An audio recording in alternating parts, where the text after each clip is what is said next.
Welcome back to the deep dive. Today, we're really getting into something fascinating. We're looking at what makes some workplaces truly exceptional, Mm, especially how they treat their people. exactly. We're diving into some key ideas from the book Work Rules, which comes from Laszlo Bock, who ran people operations, basically HR at Google for about 10 years. Yeah, and our mission here is to really unpack the big insights from this source. We want you to understand the sort of core principles and maybe some surprising ways you can build a culture where people actually want to be, where they can thrive. It's a great source because it's his firsthand take on how Google tried to work, but looked at through the lens of like behavioral economics and psychology research. It's not just do this; it's here's why, based on data and this core philosophy they developed. And just a heads up, some of these ideas might really challenge your typical view of how companies operate. You might find yourself questioning some standard practices. Okay, so let's get into it. The author, Bach, he starts with his basic motivation. He'd been in consulting, right? And he just saw these patterns where people weren't treated very well at work. It felt, well, demotivating, even when companies looked successful on the outside. Right, you spend so much of your life at work, and often it just feels like a grind. Exactly. So he figured, tweaking things for one team wasn't enough. He wanted to influence whole companies. And that led him to make a move that his consultant friends thought was basically career suicide. Moving into human resources. Yeah, Yeah. I can see how that might look from a certain perspective. Right. But for him, it was calculated. He saw tons of consultants, but relatively few people in HR with his kind of analytical background. He thought maybe I can stand out here, make a bigger, faster impact on how millions of people experience their jobs. So he didn't just drift into it. He even cold called places known for strong HR, like GE, and ended up landing a VP role there. And he learned a lot there, especially how much the CEO's focus matters. He talks about the contrast between Jack Welch at GE, who was big on Six Sigma, but also really focused on people development, Okay. and then Jeff Immelt, who came later and shifted the focus more towards sales, marketing, this eco-imagination thing. It really shows how the leader's personality shapes the whole place. That makes sense, how it cascades down. So bringing that thinking to Google, what did he identify as like, the absolute core foundations of their culture? He really boils it down to three main pillars: mission, transparency, and voice. Okay, mission first. This isn't just about, like, increasing profits or market share, is it? Not really. Google's mission is described as reaching just beyond the frontiers of what we can imagine. It's super aspirational, way broader than just, search or ads. So how does a mission like that actually change things day to day? Does it give people permission to try things that aren't obvious moneymakers? That's exactly it. The book uses Street View as a prime example. I mean, building something that lets you wander around virtually anywhere on Earth. That's, as he puts it, a far cry from counting backlinks for search results. Yeah, completely different. It only happens if the environment, the mission, encourages that kind of exploration, even if it seems a bit out there at first. And you see the pattern. That kind of environment fueled by that big mission led to so many things we use constantly: Google Groups, images, books, Gmail, maps, and Street View, of course, plus tons of others. And the scale is just huge. The mapping stuff alone, it became this platform for, what, over 1 million other apps and sites, Airbnb, Uber, Waze, Yelp, reaching like 1 billion people a week. Yeah, it's wild. He even mentions using map data for safety analysis, like helping cities figure out if planting trees or fixing roads would make neighborhoods safer. These are the kinds of things that flow from believing and exploring what's possible. Okay, mission makes sense as this big guiding star.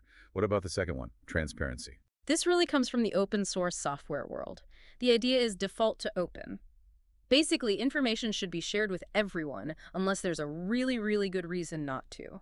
Hiding stuff needs justification. Sharing is the norm. Wow. Yeah. That's pretty much the opposite of a lot of traditional corporate cultures where information is power and gets held close. It's deliberately countercultural, and a key example he gives is their all-hands Q&A sessions.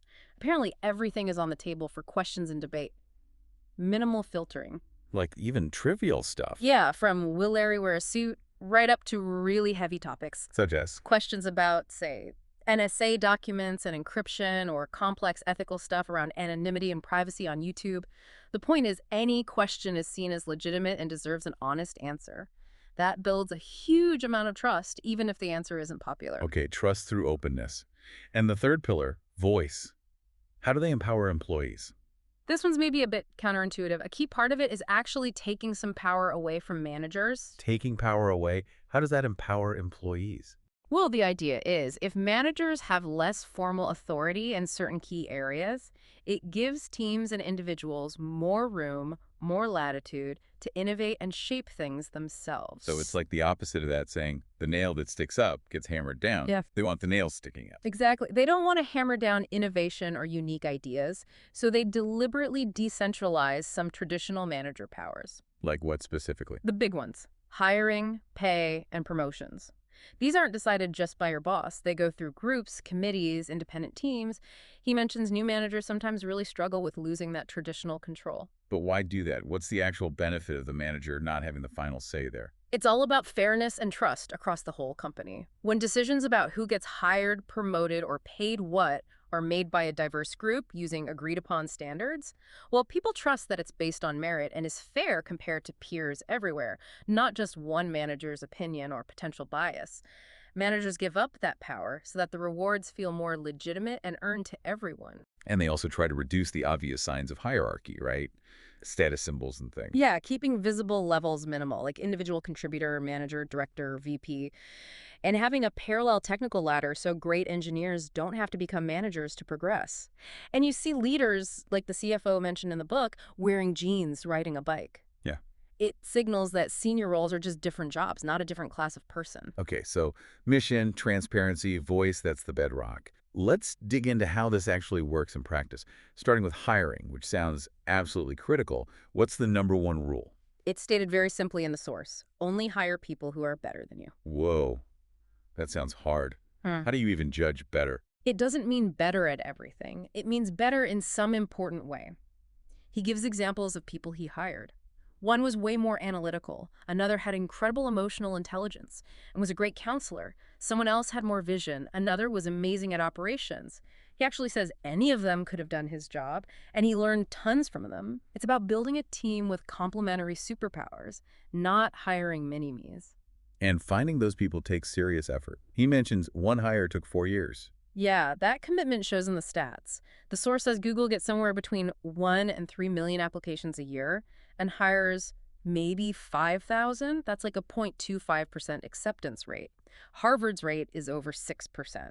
So Google is like 25 times harder to get into than Harvard. That's incredible. And how did they get there? It wasn't always like that, right? Didn't they start just trying to hire the smartest people? Yeah, initially it was very focused on raw IQ, test scores, that kind of thing. But they learned pretty fast that just being smart isn't enough. You need collaboration, resilience, creativity. And they built a lot of their own recruiting muscle internally. They did. Basically created their own in-house search firm. They did exercises like mapping out the knowable universe, identifying top talent in specific companies or industries. That approach apparently finds over half their hires, and it's cheaper than using external headhunters. Plus turning every employee into a potential recruiter via referrals, but with safeguards against bias. Exactly. Referrals are huge, but the final hiring decisions are made by objective committees, not just the person who referred their friend. And they actively ask their most connected employees to spend time sourcing candidates. Now, the source is really, really blunt about traditional job interviews. Oh, yeah. Calls them mostly a waste of time. He cites research on confirmation bias, basically. Interviewers make up their mind in the first 10 seconds, then spend the rest of the time looking for evidence to prove themselves right. It feels like a deep assessment, but it's often just reinforcing a snap judgment. So those standard questions, tell me about yourself, what's your greatest weakness? Mm. They don't actually predict much. According to the data cited, nope. Not reliable predictors of how someone will actually perform on the job. So what does work, according to the science they looked at? Two things really stand out in the research mentioned: tests of general cognitive ability and structured interviews.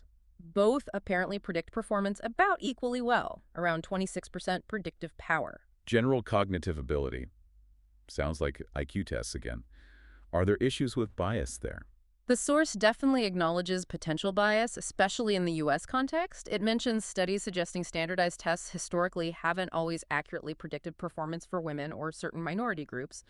But it also argues they do measure learning ability, which is important for most jobs, and it points to places like Pitzer College having success making scores optional. So it's a tool, but one you have to use carefully, maybe not in isolation. Got it. And structured interviews, what makes them structured? Think of it like a science experiment.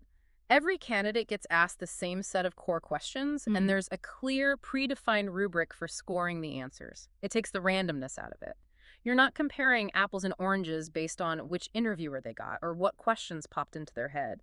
The differences in scores are more likely down to the candidate, not the interviewer. So Google blends these approaches. Yes, they use structured interviews, both behavioral, tell me about a time one, Yeah. and situational, what would you do if? They assess cognitive ability, look for conscientiousness, and also this specific kind of leadership. And they built tools to help interviewers stick to the structure. Yeah, this internal tool called QDroid. You basically tell it the job role and the key skills needed, and it spits out a tailored, structured interview guide with questions designed to predict performance for that specific job. It kind of automates the best practices. Smart. What are those key attributes they look for, besides smarts? General cognitive ability is still key, learning quickly, solving new problems, but also something they call emergent leadership. Emergent leadership. What's that exactly? It's about people who step up when needed, based on their skills, not just because they have a title, they contribute, lead for a bit, but then are happy to step back when someone else is better suited. The source notes they actually look out for candidates who overuse I versus we in interviews, seeing it as a potential sign of self-promotion over teamwork. And they're constantly tweaking this based on data. Absolutely. Great example. This guy, Todd Carlisle, did an analysis. He wanted to know how many interviews were actually needed to make a good hiring decision. The data showed 4 interviews gave them 86% confidence in the outcome. Adding more interviews barely increased that confidence, like only 1% more. So that led to the rule of 4. Exactly. Cap interviews at 4 generally. This simple change, driven by data, drastically cut their time to hire. Went from like 90, 180 days down to around 47 days. Saved huge amounts of employee time spent interviewing. That's a powerful example of using data. And then there's that unique practice having someone who would report to the candidate in it to them. Yeah, when you interview for a management role, you meet potential peers, maybe your potential boss, but crucially, you also meet people who would be on your team. And their feedback counts a lot. Why is that so vital? Several reasons. It sends a message that hierarchy isn't everything everyone's view matters. It helps block managers just hiring their old pals. But mostly, the people who'd actually work for the candidate. They're arguably the best judges of whether that person would inspire them, whether they'd actually want to work for them. Their perspective is critical because they're the ones who have to live with the hiring decision day to day. That makes complete sense. The source also shares some funny interview stories, right? Like someone bringing their mom or wardrobe malfunctions. Small laughs. Yeah, it just highlights that even with a super structured process, people are still people. Unpredictable things happen. And experienced recruiters learn to handle pretty much anything. Okay, so they have this incredibly intense, data-driven way to get people in the door. What happens then? Performance, feedback, development? Right. So for performance assessment, the source says the absolute key, the soul of it, is calibration. Calibration meetings, where managers get together and discuss ratings. Exactly. When you've got thousands of employees, you can't just rely on one manager's subjective view. Calibration forces managers to discuss their people, compare them against common standards, and justify ratings relative to peers across different teams. It's all about fairness and building trust in the ratings themselves. And I guess that makes it easier for people to move around internally too, right? Because managers trust the ratings from other groups. Definitely. And it helps ensure promotions feel like they're based on actual merit across the company, not just on who your manager is or how well you play politics on your team. Okay, now feedback. Giving and getting honest feedback is notoriously tough. Oh, it is. The book says it's just not pleasant to confront your own weaknesses. Yeah. And it argues the problem gets way worse if you directly link that critical feedback to immediate consequences. Meaning, if hearing something negative could instantly affect your bonus or get you fired? Exactly. When the stakes are that high, people naturally get defensive. They focus on arguing or justifying, not actually listening and learning. It becomes about self-preservation, not growth. That's a really important point. So how did Google try to handle that? One key mechanism is their upward feedback survey. Employees give feedback on their managers. But the absolutely critical decision they made was that this data is purely for the manager's development. It does not directly feed into their performance rating or pay. Was that controversial? Deciding not to use it for performance? Apparently, yes. big debate. The author initially wanted to use it to identify bad managers and maybe push them out. But others argued pretty convincingly that if it was tied to punishment, managers would just find ways to game it, pressure their teams, get rid of anyone unhappy before the survey. So they deliberately framed it as a compassionate tool just for getting better. Right. The goal is to help managers see themselves as their team sees them, giving them insights they can use to improve. The author even shares his own scores improving over time after using the feedback, showing it can work when it's positioned that way. And what about developing employees more broadly, helping people improve their skills? They emphasize deliberate practice. The author contrasts his own swimming heart. He swam laps for years, but never really focused on technique, so he never got much better with something like a McKinsey leadership workshop. Where they break skills down, use role play, record people, give feedback, make them practice again. Exactly. Really intensive, structured practice to build specific skills, like how to handle a tough client meeting. And they measure if the training actually worked, not just if people enjoyed it. Yeah, they aim for what's called Kirkpatrick's Level 3 evaluation, measuring actual behavior change back on the job. And importantly, you don't ask the person who took the training. You ask the people around them, their team, their manager, if they've seen a difference, usually sometime after the training. That makes sense. For jobs where that kind of structured training is harder, do they have other ways to show training value? Yeah, a simpler approach mentioned is just comparing performance between similar groups, one that got training and one that didn't. The book gives this example calculation for sales training, showing that even a small improvement in average or lower performers can lead to huge overall gains, potentially making the training free because the gains outweigh the cost, even if top performers spend some time coaching. And they also use internal experts for development, right? Googlers teaching Googlers. Absolutely. Things like the Search Inside Yourself program on mindfulness and emotional intelligence, which was started by an engineer. And these guru programs, Googlers coaching other Googlers on leadership, sales skills, even navigating being a new parent at work. That's interesting. Saves money, I guess. It saves money, yes, but also builds community and provides really relatable advice. The source mentions people saying talking to a guru actually influenced their decision to stay at Google. That's pretty impactful. And these quick hit things, bureaucracy busters. Yeah, bureaucracy busters and waste fix it. Basically, open channels for anyone to suggest ways to fix annoying processes or eliminate waste. Like what kinds of things came out of that? Getting rid of paper expense receipts, improving mandatory training schedules, building tools like that Q-Droid for interviews, making corporate housing better. Thousands of ideas come in, people vote, and they implement the popular ones quickly. It sounds like a practical way to tackle those small everyday frustrations that can really drag people down. Shows you're listening. Exactly. Fights that feeling of powerlessness against the machine. Okay, let's shift to compensation. The source mentions a specific Silicon Valley attitude towards money. Yeah, it traces it back to the early semiconductor pioneers, like at Fairchild. The ethos was kind of work hard, don't be flashy, and money was seen more as, well, a way of keeping score, a marker of your contribution rather than something to flaunt. And the book makes a really bold argument about how companies should pay, almost provocative.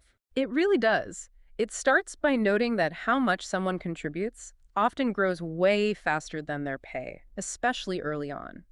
It mentions economist Edward Lazier's work on this, how people might be underpaid early and overpaid later in their careers.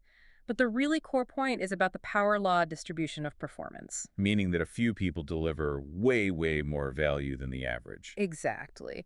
The argument is that in many jobs, the best people aren't just a bit better. They might be 10, 50, even 100 times more impactful. And if you believe that's true, then the source argues companies have to pay unfairly. Pay unfairly. What does that mean? It means you have to be willing to pay those truly exceptional performers significantly, maybe massively, more than the average person. If someone's genuinely worth 10 times more, paying them only 2 or 3 times more isn't actually fair to them, and you'll probably lose them. The author says managing wide pay ranges based on contribution is hard, but it's even harder watching your best talent walk out the door because you didn't recognize their value appropriately. So it really challenges those traditional compressed salary bands. Completely.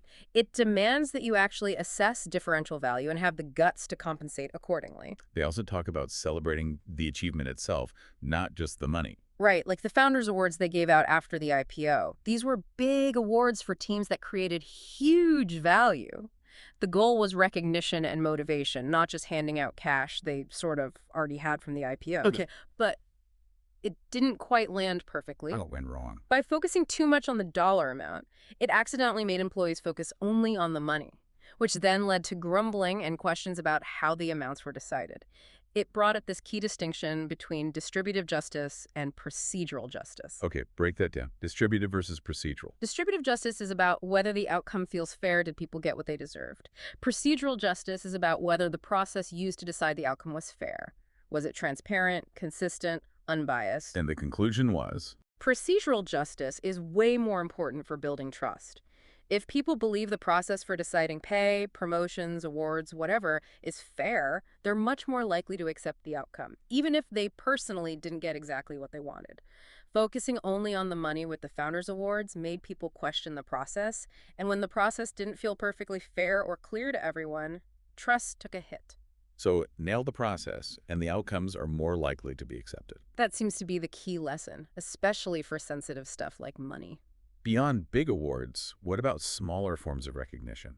The source mentions sprinkling in experiences, things people actually remember, like a special team lunch or an event, not just cash, and also empowering employees to recognize each other. Simple kudos systems, small gift cards, maybe sending wine to a spouse to thank them for supporting someone working late. That connects back to the voice pillar, doesn't it? Empowering people to show appreciation. It really does. Reinforces that sense of community and mutual respect.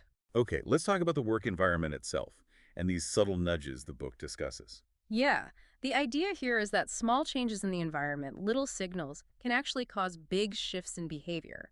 It connects to all that research on cognitive biases, how our brains take shortcuts, and things like decision fatigue. Like the story about President Obama only wearing gray or blue suits just to eliminate one small decision each day. Exactly.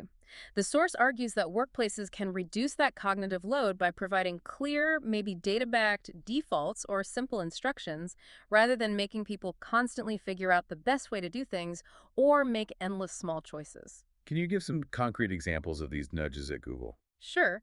For security, instead of just telling people to check badges, they put little stickers on doors saying, "It's okay to ask to see ID." A tiny physical prompt to overcome the politeness instinct of just holding the door open for whoever's behind you. Simple, but addresses a specific behavior. What about the cafes? Trying to encourage healthier eating. Yeah, they use behavioral science there. Things like research showing plate size affects portion size, or the Delboeuf illusion, how food looks smaller on a bigger plate. So they played with plate sizes. They did. First, they just swapped standard 12-inch plates for smaller 9-inch ones in one cafe. Yeah. People were not happy, having to go back for seconds. So Plan B offered both sizes. Complaints stopped, and about 21% of people chose the smaller plate naturally. And adding information helped even more. Right.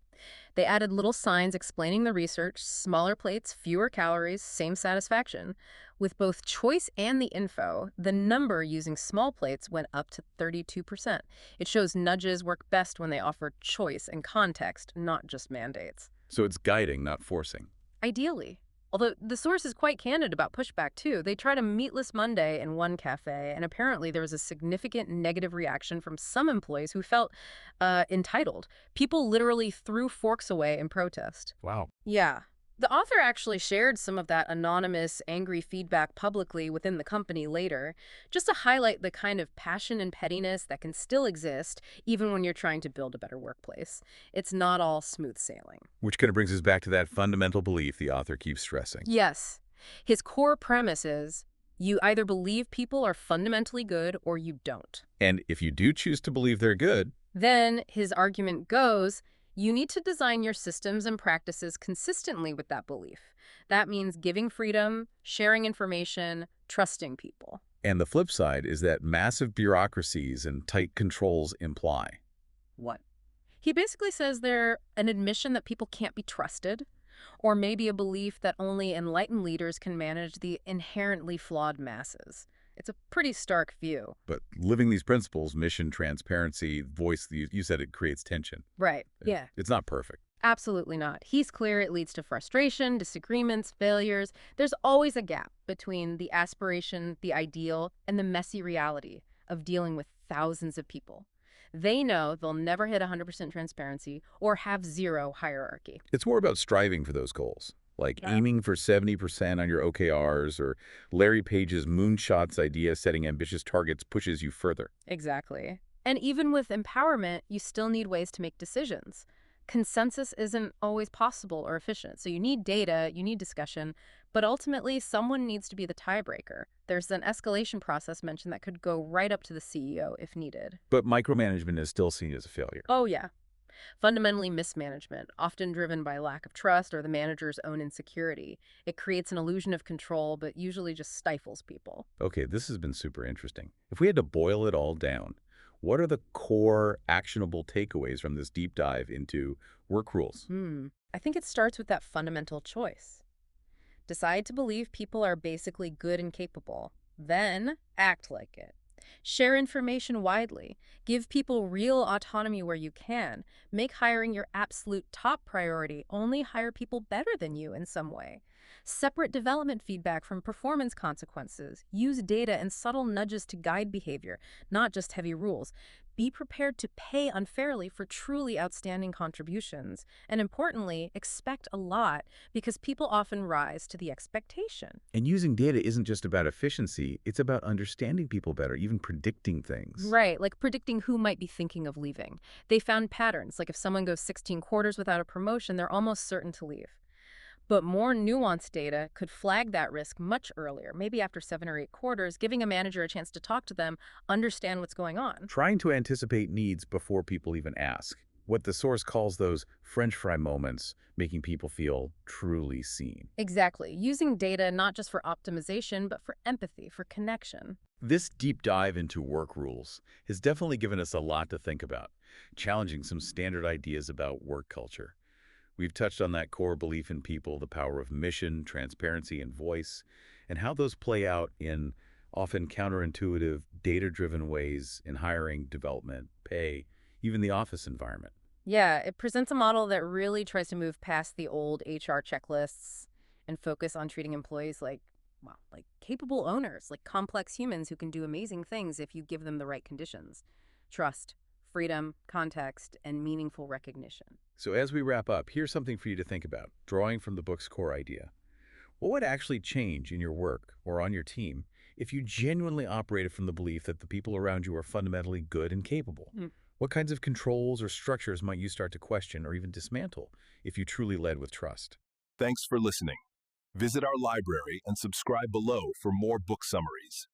This has been a Sprint Reads production.